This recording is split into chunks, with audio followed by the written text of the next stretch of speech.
Hi, how are you all doing today? I'm super excited to chat with you today about purpose, passion, and pain. And just how those things are all related.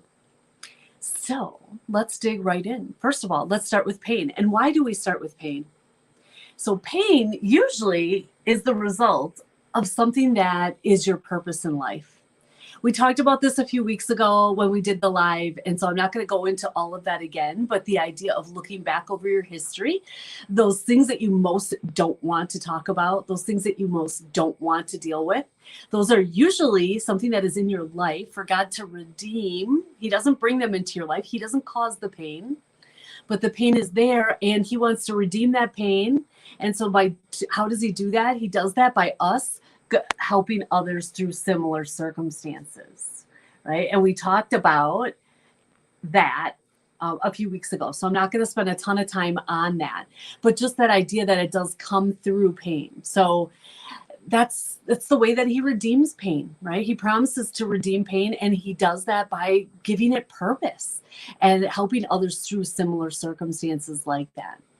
So if we think of it as a car ride, okay, pain would be your car, right? It's the actual car itself. Like you're in this boat, whether you like it or not, you're in this boat, whether it was done to you, whether you did it to yourself, whatever that looks like, it's done. So you're in this car and you need to go somewhere. To get somewhere, you're going to need fuel.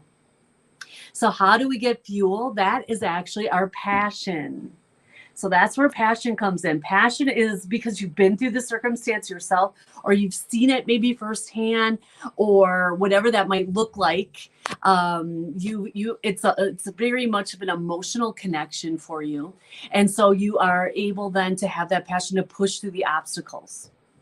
Because there's going to be obstacles when you're fulfilling the purpose that God has on your life. The Bible's clear, all over the place. In this life, you will have struggles. Right? And it's the passion that keeps us moving through that. In fact, I took some notes right before I shouldn't say right before, but before I got on. And these are some of the things that came to me on passion. The idea of deep feeling, right? You think of love, right? Passion, right? That's definitely, but a deep feeling, it can be anything. It doesn't necessarily have to be love. It's a drive. It's a motivation. It's a focus. So when other things are coming your way as opportunities, you're able to say no to those things so you can stay focused on the bigger mission, whatever that mission is that God is calling you to. It gets you out of your comfort zone. That you get out of your comfort zone. It pushes you at the same time, and it helps you push through obstacles. So when you've got pain on the one side and you've got passion, as this vehicle, right? You've got the vehicle is pain, the fuel is passion. But how do we get there? How do we get from one to the other, right? That's where most of us get stuck, right? We get stuck in unforgiveness. We get stuck in a lot of different things. But unforgiveness being a major one of those, and that we don't want to allow God to use those circumstances. We just don't want to acknowledge that they happened to us maybe at all. Maybe we're just angry about the fact that it happened to us. So we want it to go away. Well, the reality is it's never going to go away. It's done like that. That is done. And so unforgiveness just keeps us stuck in that. So forgiveness is really, it opens up a jail cell. But what you think, at least I did, we think that it's opening up the jail cell to the person that has done this to you. And like, it's okay, like it makes it okay, or it floods the whole thing away, right? But it doesn't. The jail cell that it's actually opening is yours. You're keeping yourself trapped in bitterness, unforgiveness, whatever that might look like in your life, anger, sadness, depression, anxiety, like whatever that might look like for you, you are keeping yourself stuck there. That person has moved on, is probably not even thinking about you. And even if they are thinking about you, they're not running their life around it, but you are. So forgiveness is all about you. It's not about the other person. God will bring vengeance. It says it in the word. It says it in the word that he will bring vengeance. on those that deserve it. We don't know who deserves it and who doesn't deserve it, and it doesn't matter. Like, we have a purpose on this earth, so let's start living it. Let's let go of the pain through forgiveness, and let's step into our passion so we can start doing the work that God's brought us to this earth to do. So I invite you to take some time today, over this week, and specifically today even, to write out, like, who do you need to forgive? And there could be some really strange circumstances that you don't even know about that could be in there that can come up as you journal and you take it to God in journaling. All right. So I just invite you to do that, because forgiveness is a huge thing here. And really the bigger bridge here, forgiveness is one building block in that. And it's probably more than one. It's quite a bit. Like, if there's a bridge between pain and passion, if there's a bridge, so the bridge is this, but like, we've got this thing that has to come over here, right?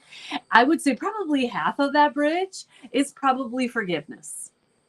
Sometimes it's forgiveness of ourselves. It's forgiveness of the people that have done things to us. There's a lot of forgiveness in there.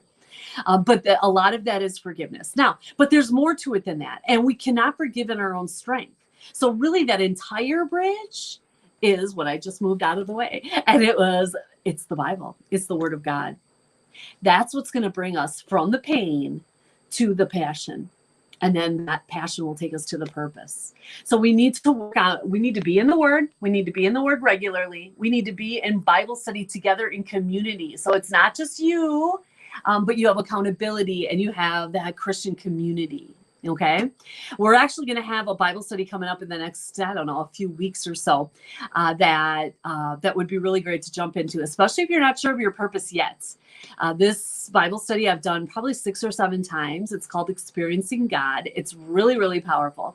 So be on the lookout for that. And that can really help you in your purpose, or even if you're in the middle of your purpose, but you're having these walls that keep coming up.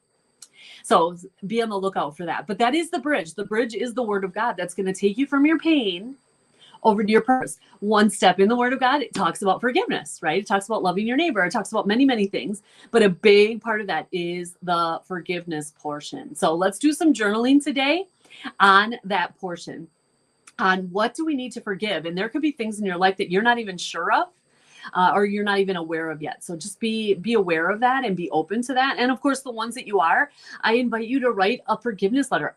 Do not send it. Do not send it. We have a whole course on this, so I'm not going to go into all of that on forgiveness, but write a forgiveness letter.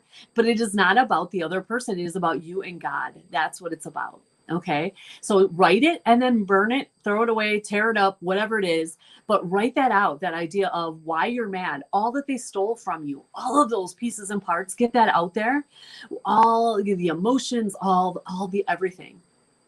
And then be open to the possibility that things happen in their life that led them to this. Similar circumstances maybe happen in their life. Who knows what it is, but that they went through their own pain in their life and it led them to make bad choices. Now, if it's you that you need to forgive, same thing, right? You got to get in there and just acknowledge all that you've done, whatever that is, open and honest, your feelings about it, your everything about it. And then invite God in for that healing, that balm, because He's already died to cover that. So stop living in it. You living in it is a disgrace to Christ and all that He did on the cross. He died to cover all of that. Now we want to work towards not doing those things again, right? And that's where the Word of God comes in. It will help transform you. This camera, I got to figure that out. Sorry about that. But then, okay, that's it for that. So we've got pain to passion, right? And the passion is the fuel that drives the car, that keeps things going. So that's great. Now, that leads you into the purpose. It's through that passion that leads you into that purpose. So what is purpose? It's really pain redeemed. So for me in my life, let me share my story. So my story is, as a child, I went through, childhood, various times in my childhood, I went through rape and sexual abuse. And through that, it made a huge dent on my life, huge. I lived in fear constantly. It was just something, I didn't even know life any different. So I didn't even know that I was living that way. And it just made a huge, huge dent in my life in a negative way. And really in the area of fear was the biggest one. Fear and emotions and a lot of different things, but those are the big ones. And I lived that way for over 30 years, many, many, many years. And so from there, Passion. Passion is driven. So at this point, let me share the purpose at the end of that story so that we can see the passion through that. So the purpose of the end for me was to build a maternity home for girls that have been through similar circumstances to recover from trauma. And for me, because I'm a micromanager and controller, God had to take me halfway around the world to do that in Kenya. And that was his purpose for me. And so that's the purpose. So I got my pain and I got my purpose, right? But how do I keep going every day? It's not that easy to raise money for things that are international. It's not easy to necessarily manage things halfway around the world. It's not easy to even start this. I mean, this journey took, when I knew what we were doing, and that took a while. So I was first set foot in Kenya in 2008. 2012, when I wrote my first book, was the first time that I actually knew what we were building. I knew he was calling me to Kenya, but I didn't know what. So in 2012, I knew that. But then we didn't open our doors for anyone until 2018. So 2008, when I first set foot in Kenya, 2018, in the middle of the year, in fact, it was past the middle, it was August, that we actually started doing the work of the maternity, of Mercy's Life Family, and turning my pain into life purpose. Now, there was a lot of purposes that he had for me in the interim, but a bigger life purpose was definitely that. And that's 10 years, you guys. So how did I get through? There was betrayals of people during that time. There was just nothing happening. There was lack of funds. There was lack of people. There was, I could go on and on, we only donate locally. There was no's to financial requests. There were no's to grant proposals. I could go on and on with the list of all the negative things, all of the difficult things, all of the things that I needed to overcome to get to the point of the house opening. And that means land that we had that then, title wasn't clear, or land that we had and then issues with that land, and a lot of different, and people, I could go on and on about the struggles, but they don't come to my mind that readily because I don't think about them. I think about the positives and what God is bringing. Now I had to deal with the circumstances, the betrayals. I had to deal with that. The lack of finances. We had to deal with that, right? And I had to get connected with him to figure out what those next steps were. But it was because of my pain and knowing the purpose that then the passion, that fuel that drives the car, kept me going, even in the hard days. I remember there was one day, there was a certain betrayal that happened, and I had kind of given up for the day. It was, I think it was about 1:00 in the afternoon. I do know where I was standing at the exact moment that it happened. And it was just like, if I'm having this many struggles on the US side, and now I'm having struggles on the Kenyan side, why am I doing this? I'm like, I'm not doing this. I'm not doing this today. And so that afternoon I had given up. But even probably before the afternoon was over, it was like, it just wasn't an option. There's just this thing that's inside of you that it's like, I can't be whole unless I pursue this.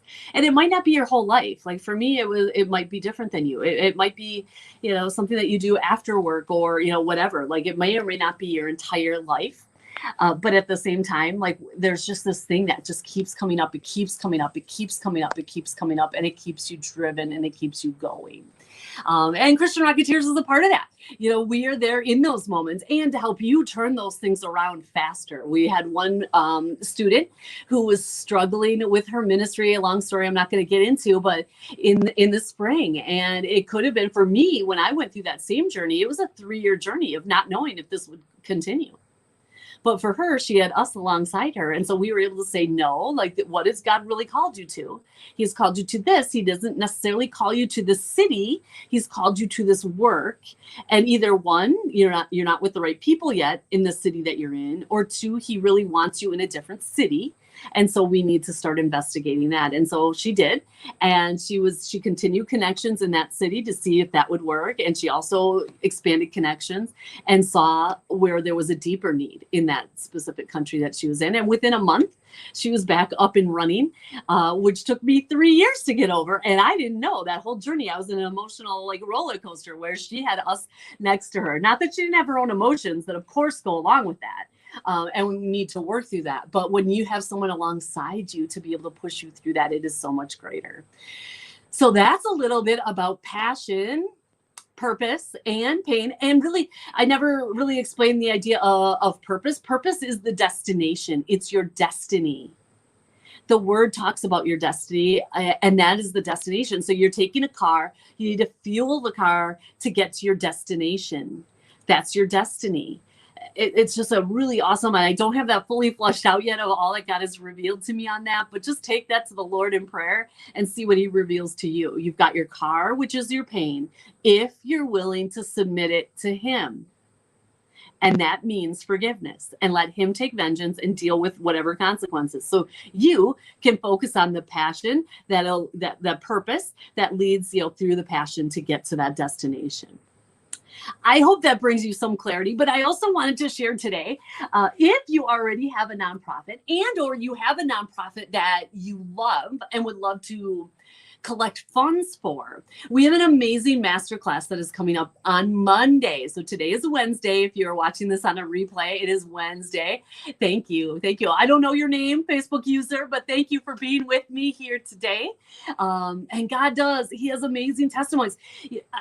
I'm getting a little distracted. I'll get back to that in a second. But it's in Revelation, I believe, that it talks about the word or the blood of the Lamb. That we overcome by the blood of the Lamb, which is Christ dying on the cross, done, and the word of our testimony. And we all have powerful testimonies.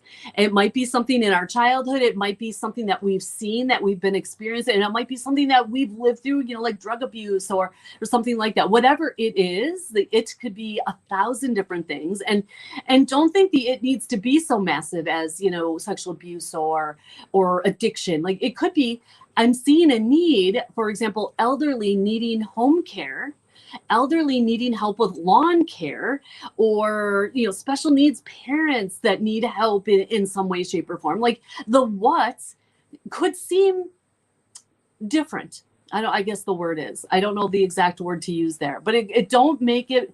I think some people say, well, I don't have a powerful testimony because they don't have the rags to riches, right? They don't have the this to that. But that doesn't make your testimony any less powerful. Like he is working in your life. And so whatever your baseline is, it might be anxiety to freedom. Whatever your baseline is, you have a baseline. So I invite you to take that to God in prayer and journaling especially. Anyway, back on topic, going back to, I had shared earlier about money and needing funding, for the work that I was doing in Kenya. And of course, funding for maybe a nonprofit that we love, or funding for whatever it is, maybe we're not quite ready, or maybe we're trying to get our nonprofit and we need funding for that. And we have a master class that we are having on Monday, August 20, let me double check, 29th. I don't want to get the date wrong.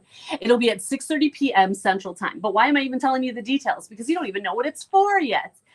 So what we're going to do on this master class is we are going to teach you some strategies. Number one, we're going to teach you biblical principles of provision. I find in all the messages I'm getting back, I shouldn't say all, but most of the messages I am getting back as I'm reaching out to people. Yeah, but we're in a recession. Yeah, but the economy is too tight. Yeah, but inflation. Yeah, but. And if God has called you to a vision, if he has given you a vision, he has the provision ready. So do not allow yourself the excuse, the justification, the blaming, the whatever it is you want to call it. Do not allow the media and even what you're feeling in your own personal pocketbook to be that driving force. Okay. Let him come in and show himself to you. I did not have the money to do this. I did not raise Mercy's Life Family out of my own funds. I did not have any funds. He called me to walk away from my job as a lawyer. He called me to walk away from my job as a small business owner as well in this journey. So I did not have the funds. I had to go out and trust God and watch him bring in the funds. And he does. Finances are never a problem for him. It doesn't matter what the economy looks like. It doesn't matter what your personal pocketbook looks like. It doesn't matter what inflation looks like. Inflation just inflates the need, right? More people are in need of your services. If you're called to the homeless or you're called to feeding people, whatever, it just inflates the need. That makes your kingdom work even more important and even more crucial at a time like this, right? He has the provision, and we're going to take you through that. So I can't go through that today, and we don't have time because I've been on here way too long already. So we're going to go through that. That's where we're going to start. And that is helpful. Whether or not you need to start a nonprofit or want to start a nonprofit, or God is calling you to start a nonprofit, that's true in a business. If you're looking to start a business or whatever that might look like, or it could be true in your personal finances. So come and join us for that. Then from there, we will be going into how to craft good different strategies, a few different strategies of how to fund nonprofits. But specifically, if you are looking in the area of business, especially, but also nonprofit, how to craft your story. You need to craft a story in a certain way to get people to take action. Okay. It needs to be, there's a lot of different pieces and parts to it. And so we're going to go through all of that. So that is good for business because you might need to reach out to banks for funding, or you might need to write a grant, just depending on what your business might look like. But it's especially true of nonprofits. It's true of all of that. But nonprofits, you need a really amazing story, and it's easier for you to find your story sometimes than business. But it's not that hard for business either. And we're going to walk you through that. That is not something that's like, oh, come pay us more and then we'll give you that. Like, you're going to get all of that. So be ready, have your pencil sharpened, because you're going to need to be taking a ton of notes. We have a ton of great content. We are sharing with you things that have helped us raise $100,000 in 6 months. That has helped us raise $42,000 in 2 months. We've been able to raise a ton of money in little bits of time by the strategies that we're going to teach you on this masterclass. So you're going to want to be there. I'm assuming Shawnee is going to throw the link below, either in the comments or even on the description of this chat here today. So you'll find it. Look in one of those two places and you will find the link to join us. You need to join ahead of time. I do not believe it will be aired live. It'll be over at a Zoom link, so we can have some good time. And if you're looking to get your personal questions answered for wherever you're at, we do have a special bonus question and answer session right after. Our key verse for this is 2 Corinthians 9:8. I'm not going to read that to you. You can go find that on the page, but it's a really, really powerful verse, and it will help you ground you in that provision. It's the start of that provision, but we go farther than that in our course. And so if you want to join us for your personal questions and have us answer your personal questions, you can join us for an after session. It's $9.80 based on 2 Corinthians 9:8. So $9.80, and we will be on there to answer your questions live and really get your specific questions. But join us for the masterclass. Get yourself signed up. That is free. And that is like $1,000 value. In fact, it's more than that, because if you can raise $10,000, it's really a $10,000 value. And you're going to get that information about hour, 15 minutes, hour and a half. We're going to see, we don't want to skimp on what we're providing as far as the content. So we want to make sure that we get you all that you need, depending on how that all plays out with us on that Monday. So schedule yourself at 6:30 Central Time. It's Monday, August 29th. And like I said, plan yourself an hour and a half, and we may be done in an hour and 15, but plan yourself an hour and a half, and then join us for the questions. That'll be an hour at least after. So join us for the question and answer session if you want your specific questions answered, and we will go from there. I've been enjoying our time together talking about purpose this month. I'm excited about this masterclass to get God's work going in the world. If He has called you to a vision, He has the provision already set. Don't let that be a stumbling block. And that's why we are bringing you this masterclass, so you can have that jump start. All right, that God gave to us as we were starting, and now we are gifting that to you for free. So take advantage. You're not going to want to miss this. You're not going to want to miss it. So sign up. We will see you there on Monday. Thanks, guys.